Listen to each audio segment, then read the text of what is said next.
Since I started my first ever side hustle in 2018, I've tried 9 other hustles, and I went full-time with my business about 4 years ago. Right now, you might be thinking about what kind of side hustle you want to start, and you might have a lot of questions like, what do you decide on, how much research you should do before you start, and how do you just start the business? So this video is for you if you are asking these questions, because in this video, I'm going to explain how to get started with a business if you literally have no idea what you're doing and you're just trying to start from scratch. So my first advice for you is to start with what you already know. I have made a video on 15 side hustle ideas for you to try, and I know it might seem like really overwhelming at first because there's so many things. I can give you 15 ideas, but there are other people on YouTube who can give you 100 ideas, and if you just Google side hustle ideas, you can find thousands of ways to make money. So what should you do? And my advice for you is to start with what you already know, and don't just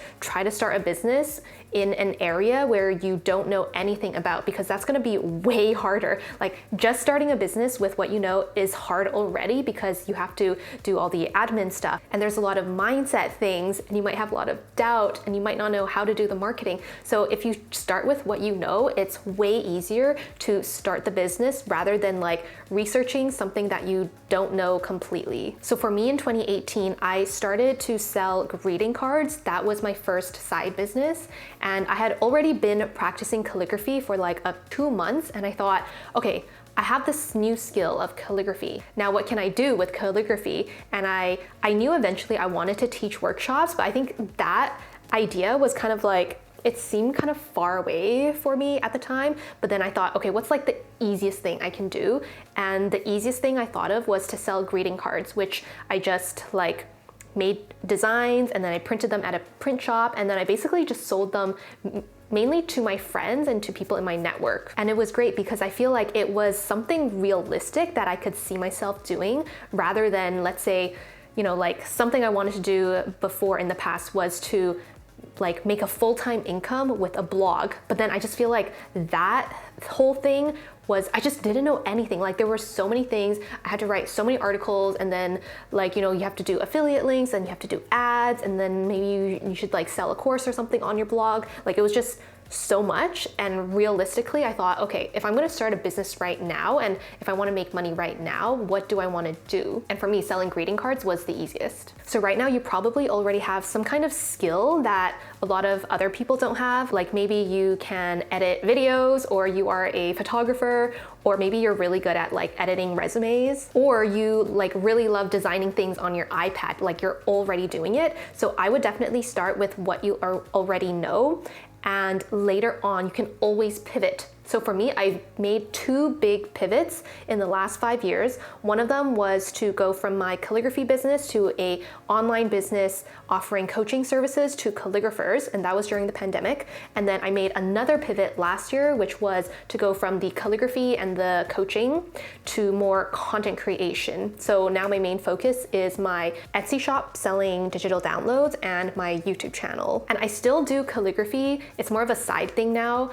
But I still teach corporate calligraphy workshops, and then I also do on-site calligraphy. But for those ones, I don't actively try to look for those opportunities. I kind of just wait for people to email me, because I have a website, and yeah, companies just email me when they need a calligrapher. There is a really good book that I recommend, and it's called P.S. You're a Genius by Kelly Track, and it goes through how you can find your gifts and your talents and use those to do the thing that you are really, really good at. So that book actually confirmed that I wanted to be more of a general content creator rather than a coach or a calligrapher artist kind of person. My next piece of advice for you is, when you're just starting a business, it can feel very lonely. So it's so helpful if you have a community of people that you can share what your goals are and share what your challenges are, and also just to keep each other accountable. So when I first started my business in 2018,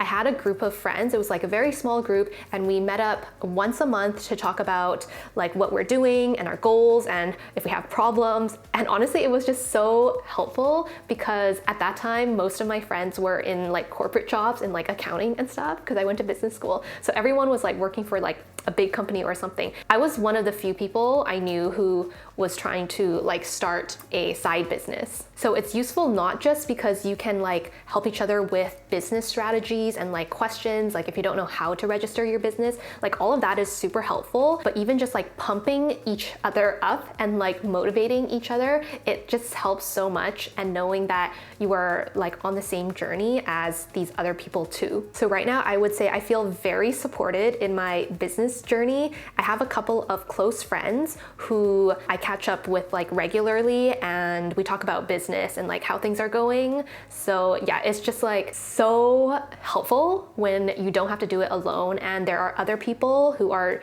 doing the same thing as you. So if you don't know anybody in your personal network who's trying to start a business, what you can also do is look in Facebook groups, or like there are a lot of people in my YouTube comments who are also like trying to start a business. Like you can use social media and these kinds of like social networks online to find other people who are trying to do the same thing as you. If you buy a course or you do some kind of like coaching, or actually, you know what, even just like, I think Facebook groups are probably like the best. Like one thing you could do is just search for business owners in your city name, and you can look for people who might be in a similar, trying to do a similar thing as you. And it doesn't have to be the exact same thing. It could be like, if you want to start a nail salon, maybe you look for people in the beauty industry or something, I don't know. And another way to meet these kinds of people is to go to like local networking events or like markets where you can meet other business owners. So it could be like pop-up shops, or yeah, like there's a lot of ways you can meet people and like build this community of yours. My next piece of advice is to just stop researching stuff and like stop watching videos, except for my video. You can watch to the end of this video and then stop watching videos. So stop researching and like reading blogs and articles and watching YouTube videos and reading forums and stuff, and just start. So I don't know if you know the concept of action versus motion, but basically like when you're researching and you're just trying to study everything and take in all the information, that's called like taking motion. Like you feel like you're making a little bit of progress, but then you're actually not doing anything to like start the business.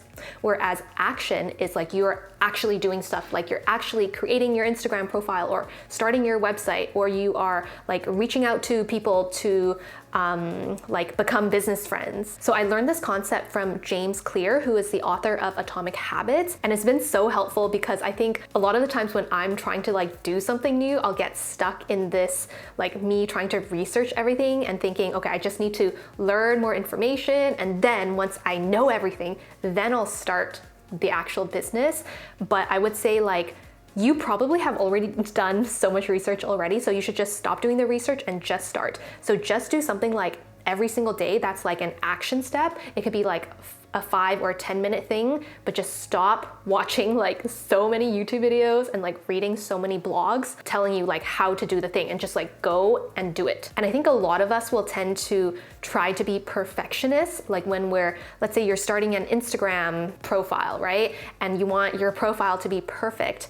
But I would say like just do things to 80% perfect, because your 80% is actually like really, really good already. You don't have to take it to the full 100%. So for me, I read this in a book. I think it was the book called Chillpreneur by Denise Duffield Thomas, and she basically does everything like not to 100% perfection. She just does it till it's like good enough, and then like she's done with it. So I read that book like a couple years ago, and it like really, really helped me, because when I'm like doing things, like basically when I'm doing anything, making my website or designing something, making an Instagram post or making a YouTube video, I really, really want to make things perfect. But as long as things are just like good enough, then it's actually okay, because it's better for you to make 5 things that are good enough than to just like spend the entire time making one thing that's like your 100%, but like those 5 things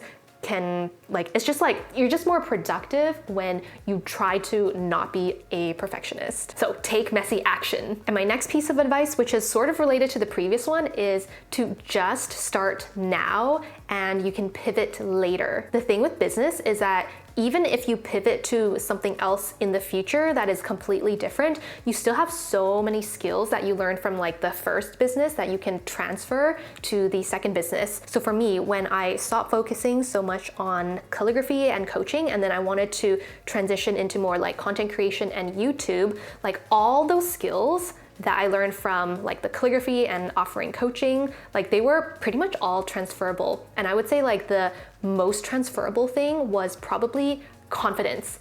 Because when you start a business, you're probably not that confident. I was like doing a lot of like Instagram stories, and at the beginning, I knew that Instagram stories would really help grow my business because it like engages my audience. And I used to be so scared of doing Instagram stories, but then I just did it so much, and then that actually gave me the confidence to start my YouTube. Because like if I, like 5 years ago, like I didn't even want to have a YouTube channel because I just didn't want to be in the video because I was scared and I didn't have confidence. I was like, why would I make videos of myself, you know? But like having that first business where I did a lot of Instagram stories, and I was always like, I was so used to like filming myself and like talking into the camera, that really helped me when I had to like then make YouTube videos, and now like even gotten here without doing the first thing. And there's a lot of other things that are like transferable, like for example, marketing skills, there's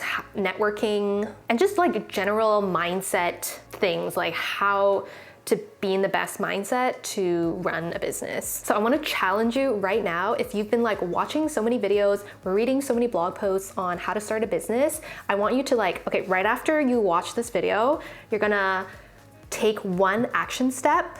Don't take motion, take an action step towards you starting the business. So it could be like registering your business, or contacting a friend who you know has a business, or it could be like finally starting your Instagram page, or like signing up for a free trial of like a website subscription. So after this video, I want you to take one action step. That is my challenge for you. And if you are gonna do it, leave a comment and let me know what your action step is. So that's it. And I know this is like super bad for my YouTube algorithm because I want you to watch like more of my videos. But if you really do wanna start a business, you're gonna click out of this video and start your business right now. And no more videos. Do not watch any more videos, okay?